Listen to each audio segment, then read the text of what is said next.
नमस्ते। प्राथमिक दर्जी और हाथी தையல்காரரும் மற்றும் யானையும் किसी शहर में दर्जी की एक दुकान थी. ஒரு நகரத்தில் தையல் கடைக்காரரோட ஒரு கடை இருந்தது. वह दुकान ठीक सड़क के पास थी.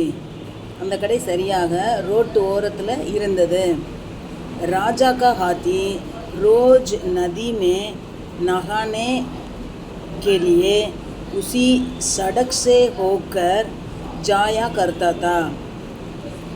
ராஜாவோட யானை டெய்லி ஆற்றுல குளிக்கிறதுக்காக அந்த ரோட்டிலேயே போக வேண்டியது இருந்தது.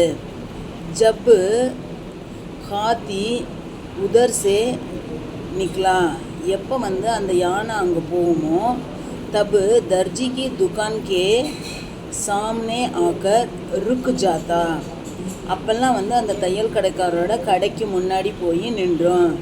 அவர் दर्जी उसे 2-4 केले खाने को दे देता. அப்போ அந்த தையல்காரர் 2-4 வாழைப்பழம் சாப்பிட்றதுக்காக கொடுப்பாரு. केले खाकर हाथी नहाने चला जाता. அந்த வாழைப்பழத்தை சாப்பிட்டுட்டு யானை குளிக்க போகும். इस तरह दर्जी और हाथी में अच्छी ज्ञान पहचान हो गई थी. இந்த விதமாக தர்ஜி அதாவது தையல் கடைக்காரருக்கும் மற்றும் யானைக்கும் நல்ல ஒரு அண்டர்ஸ்டாண்டிங் இருந்தது. அவங்க 2 பேரும் புரிஞ்சுக்கிற மாதிரி இருந்தாங்க. ஜான் பகச்சான்னா நல்ல அடையாளம் பார்த்துக்கிற மாதிரி இருந்தாங்க. एक दिन रोज की तरह हाथी दर्जी की दुकान के सामने रुक गया. ஒரு நாள் எப்பையும் போலவே யானை தையல் கடைக்காரோட கடை முன்னாடி நின்றுச்சு. दर्जी के पास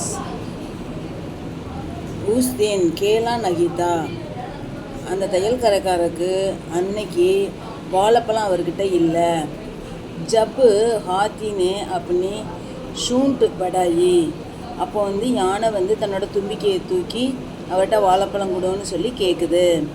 तो दर्जी ने खेल खेल में, அப்போ அந்த தையல்காரர் விளையாட்டுக்காக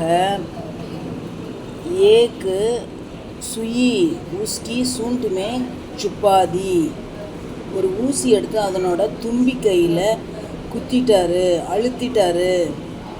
एक बात हाथी को बहुत बुरा लगी. இந்த விஷயம் யானைக்கு மிகவும் கெட்டதாக இருந்தது.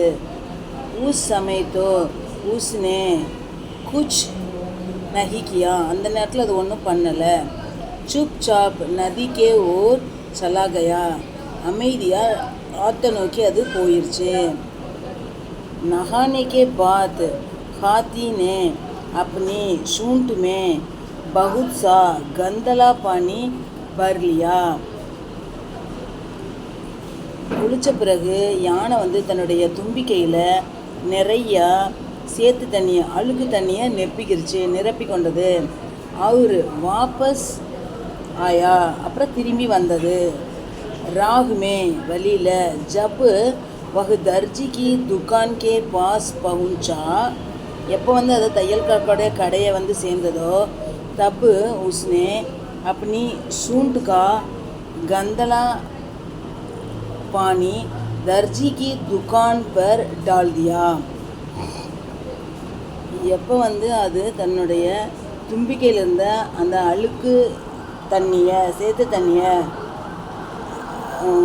தையல் கடைக்காரருடைய கடையில் கடையிலேருந்து தும்பிக்கையில் மூலமாக அப்படியே தூவிடுச்சு. दुकान के तमाम नए कपड़े खराब हो गए.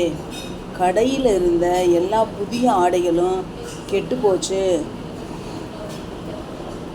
सीख मारल हंसी मजा की भी सीमा होनी चाहिए.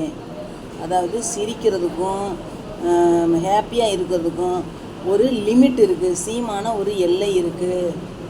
தன்யவாத்.